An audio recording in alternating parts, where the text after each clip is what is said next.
99% of people are not willing to do what it takes to make their dreams come true.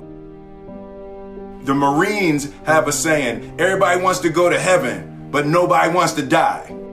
The center of bringing any dream into fruition is self-discipline. You know, something as simple as food and eating. It's not about your body as much as it is about your mind. It's getting command of your mind to be able to choose actions that are in your own best interest. Every day we are choosing that's not in our own best interest. So if the world is attacking you and the world wants to fight you and the world's trying to hold you down, so you're gonna kick yourself in the balls? So you're gonna stop yourself from getting what you dream. And I think the word discipline has kind of gotten a bad name. We think about it in terms of punishment. I'm not talking about discipline in that way. I'm talking about discipline in the sense that you forego immediate pleasure for the exchange of long-term self-respect.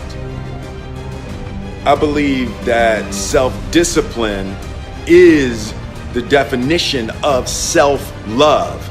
That when you say that you love yourself, that means that you have behavior towards yourself that is loving. Self-discipline is the center of all material success. You cannot win the war against the world if you can't win the war against your own mind.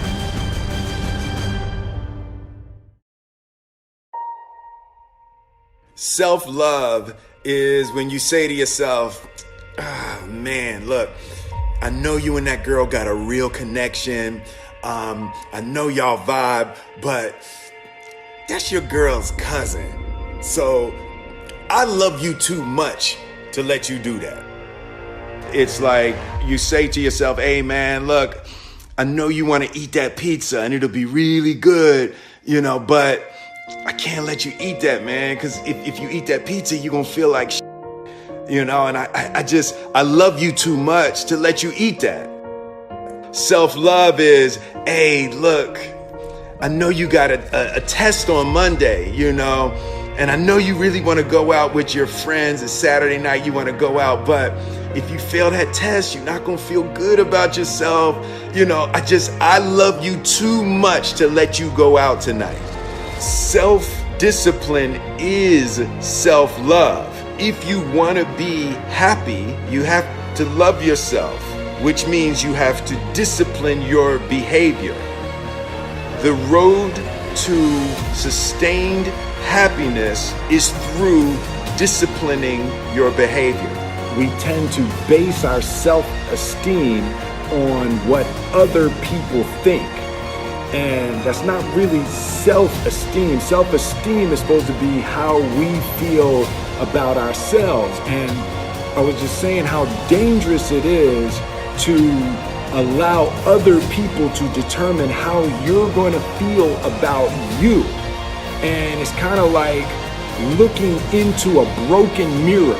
You're going to look in a broken mirror and then change your face to try to look good in this defiled, busted, broken mirror. And it just, other people's opinions is a really way to determine how we feel about ourselves.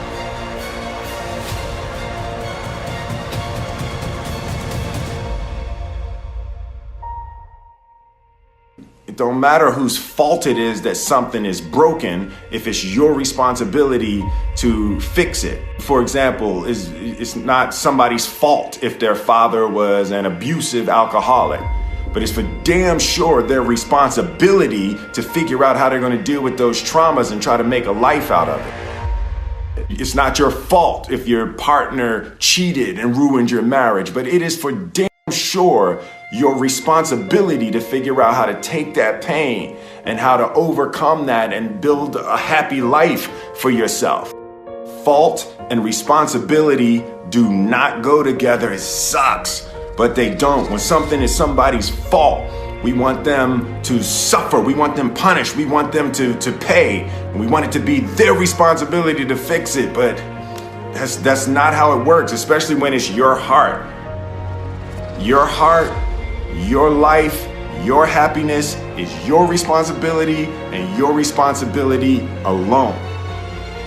As long as we're pointing the finger and stuck in whose fault something is, we're jammed and trapped into victim mode. When you're in victim mode, you are stuck in suffering. The road to power is in taking responsibility.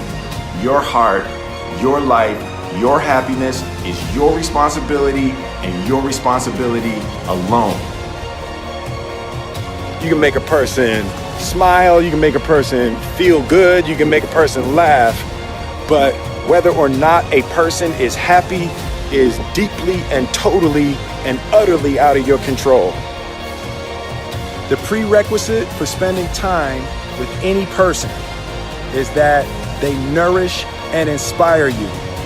They feed your flame. Look at your last 5 text messages. Are those people feeding your flames or dousing your fire?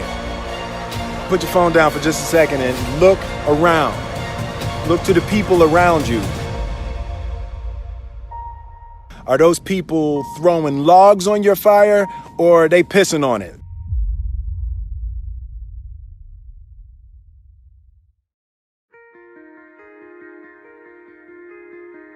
I want my life, I want my work, my family, I want it to mean something. And it's like, if you are not making someone else's life better, then you're wasting your time.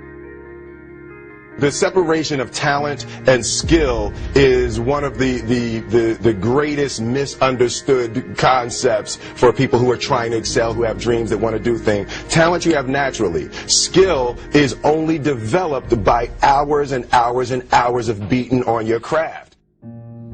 You don't try to build a wall. You don't set out to build a wall. You don't say, I'm going to build the biggest, baddest, greatest wall that's ever been built. You don't start there. You say, I'm going to lay this brick as perfectly as a brick can be laid. There will not be one brick on the face of the earth that's going to be laid better than this brick that I'm going to lay in this next 10 minutes. And you do that every single day. And soon you have a wall. And soon you have a wall. And I think psychologically, the advantage that gives me over a lot of people that I have been in competition with in different situations is it's difficult to take the first step when you look how big the task is.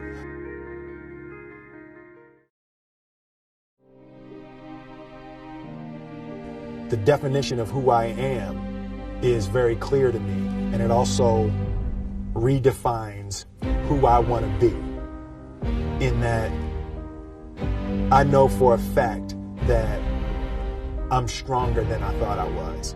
You know, you can't help but ask yourself the question, what would I do if I was in Muhammad Ali's shoes? I'm motivated by fear. I hate being scared to do something. And I think what developed in my early days was the attitude that I started attacking things that I was scared of. Why were you scared in your bed the night before? What do you need that fear for? Just don't go. Why are you scared in your bed 16 hours before you jump? Why are you scared in the car? Why could you not enjoy breakfast? Fear is fear of what?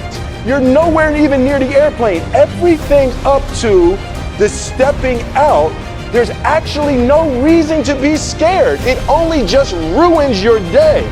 You don't have to jump. And then in that moment, all of a sudden, where you should be terrified is the most blissful experience of your life. And God placed the best things in life on the other side of terror.